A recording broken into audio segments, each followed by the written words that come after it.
古代中国、エジプト、バビロン、インドとともに4つの古代文明と呼ばれている。中国人はよく5000年の歴史があると自慢するが、この5000年をどうやって計算するのかと聞かれると答えられない。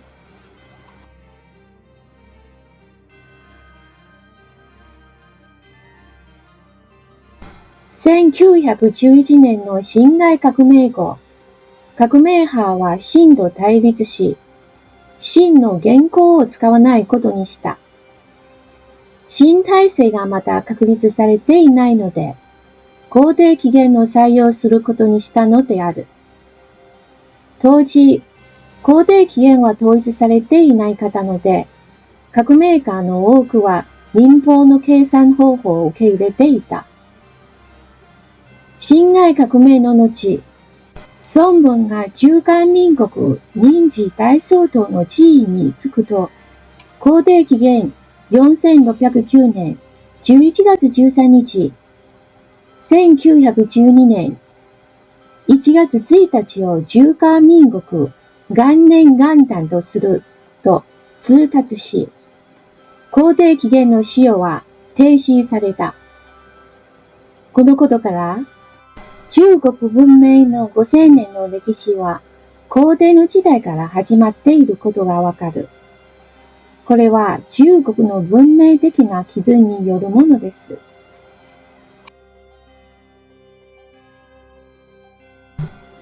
皇帝の時代を記録した主要文献は以下の通り、西洋文語提督、定型制、春秋、国語などである。その中で最も有名なのが、司馬遷の史記である。司馬遷は皇帝、戦国、国、行、春の資料を集めたもので、皇帝本紀が書かれ、中国文明史の始まりである史記の冒頭に収録されていた。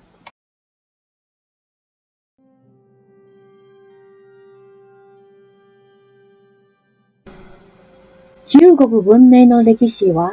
国際的に通用する基準で何年なのでしょうか。残念ながら3007年のものでしかない。国際的に歴史学会で認められている文明の分類はいくつかあるが、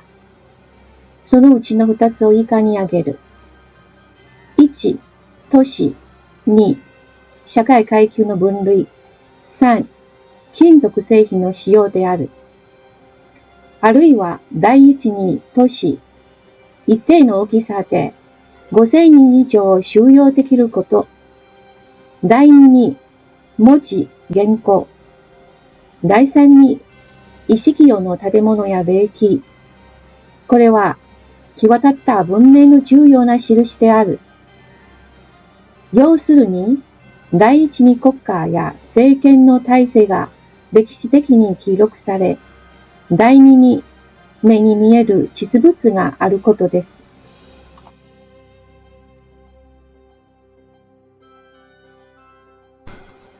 古代エジプト文明は、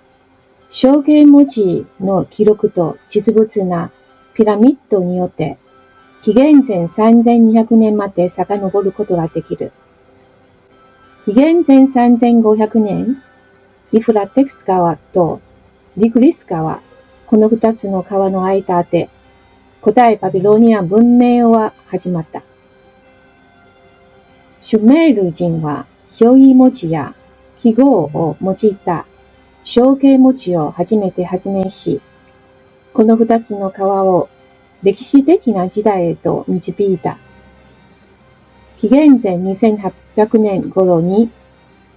シュメールの象形文字の発展がより完全なものになりつつある。その後、バビロニア、アシリア、ペルシャで広く使われるようになった。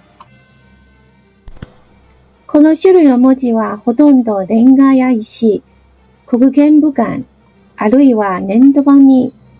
くさびに似たずるい裂け目の形で重い筆跡と深い印で刻まれるからである。くさび型文字と呼ばれた。交渉ができる文字は、くさび型文字と記録された碑文である。古代インドのハラバー文明は、紀元前2500年に文明開化を迎え、発掘された遺跡から高度な都市計画や建築が行われていたことがわかる。例えば、モヘンジョタロの都市は、面積260ヘクタール、全島は12地区に分かれており、整然とした広い道路と良好な排水設備があり、リバで広い住居があり、図形文字やその他の図形が書かれた2505印が残されていました。古代ギリシャ文明は1500年代に未経名人のエンチョボ王朝から始まり、ピリンズやピロスに大きな宮殿や城が出現し、未経名人が文明に参入したことを示すものである。解読された年度版によると、都市国家は、王、将軍、王室用人、地主、各階級の役人、祭司によって統治され、制度としては、民主議会と貴族議会があった。基礎の社会組織は、長老から率先した校舎であった。上記からわかるように、古代エジプト文明は5000年以上前、古代バビロンは6000年近く前、古代インドは4500年前、古代ギリシャは3500年以上前と言われていますが、中国で最初に文字が書かれた文明は夏王朝であるが、夏王朝の考古遺物はほぼ皆無でした。河南省塩氏県ニリト村の夏王朝遺跡に出土した都市遺跡に体系的な文字情報が含まれておらず、中国国内の考古学者によって確認されたこれらの遺跡は西洋では認知されていない。国際的に認知されている中国最古の文明は、安陽市の人形遺跡の発見に代表される紀元前1600年頃の殷文明である。弘法母帝や四葉法尊などの青銅器の出土は、殷の祖先が高度な文明を持っていたことを証明した。遺跡には、肩甲骨や気甲に刻まれた文字が多く残っています。このため、中国文明の歴史は国際的にわずか3700年で、古代エジプト、古代バビロン、古代インドより遅く、古代ギリシャ文明と同程度と認識されています。では、中国側は5000年の歴史が存在する事実をどうやって証明するのだろうか。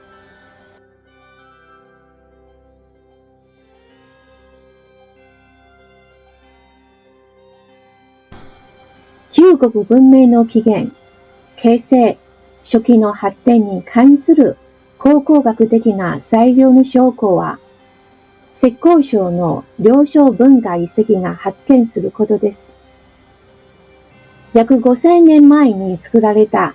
300万平方メートルの内腸と630万平方メートルの外腸、それぞれ北京故郷の4つと8つの大きさが発見された。また、洪水を防ぐために、古城の北側に10km以上の長さの高ダム、と低ダムが発見された。古城と巨大なダムの建設は、領所王権が大規模な工業工事を組織する能力を実証している。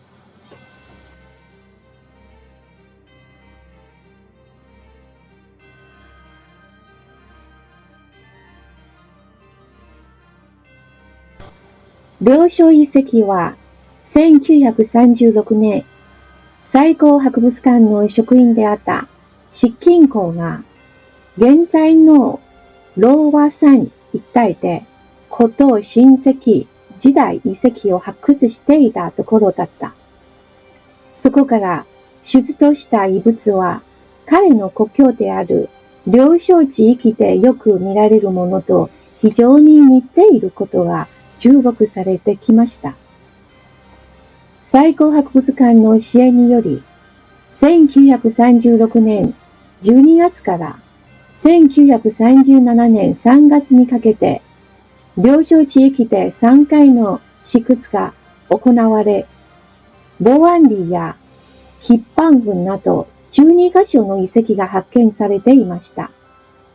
出土した時のうち、印象的な国土は、当時、山東省の流山文化に類似していると考えられ、超高下流域での考古学的研究の扉を開いた。その後、太古流域周辺から黒陶、末世石器、生成玉器などに代表される新石文化の遺跡が発見され、流山文化との違いがより鮮明になった。1959年、中国社会科学院考古研究所の考古学者、ハッタイは、この文化の型を領所文化と命名した。約5300年前から4300年前までの後期新石器時代の考古学的文化が約1000年にわたり発展してきたものである。超高下流域で合計136カ所の遺跡が発見されていました。領所遺跡群は大きい。北は天目山山脈の支脈をなす大社山丘陵から、南は大雄山に囲まれた東西約 12km の地域を指すが、周辺にも少なからぬ遺跡が点在する。文化的コンテンツが豊富で、墓地、祭壇、村落、300以上の大型石器用建物跡、保護工事、手工芸工房、農耕地など、様々な遺跡が残っていた。領所遺跡群は、幕閣山が中心、楊家屯と霊山が第二の中心となっており、中心集落、副中心集落、一般集落の階層的なパターンがあった。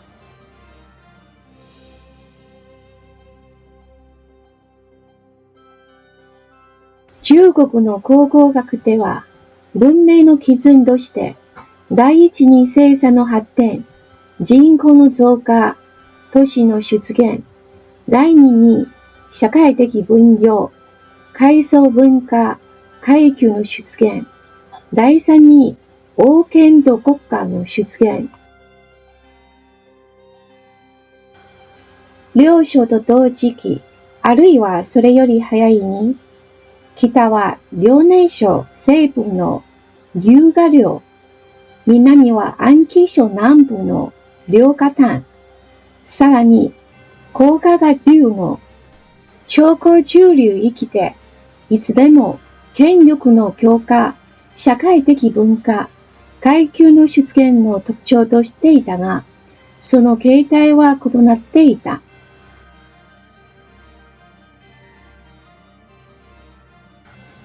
2016年3月15日、広州領所古城外院の推理システムは、4700から5100年前の中国最高の大規模推理事業として知られています。専門家による現地視察で確認しました。つまり5000年以上前から、黄河重化流域、長江重化流域、両河流域の文明は、おおむね同時に進行してきたが、両章だけがそれをより完全に示している。地域によっては、より高いレベル埋葬物が見つかったかもしれないが、途上は見つかっていなかった。あるところで途上が見つかっていたが、上位の埋葬物は見つかっていなかった。両書は、途上、宮殿、応募、霊気、軍事、戦争の傷など、完全な証拠の連鎖である。このように、中国の考古学は、5000年以上の中国文明の存在を確認しています。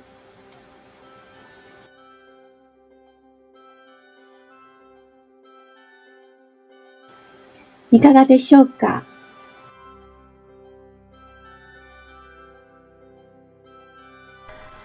最後までご覧いただき誠にありがとうございました。また次の動画で会いましょう。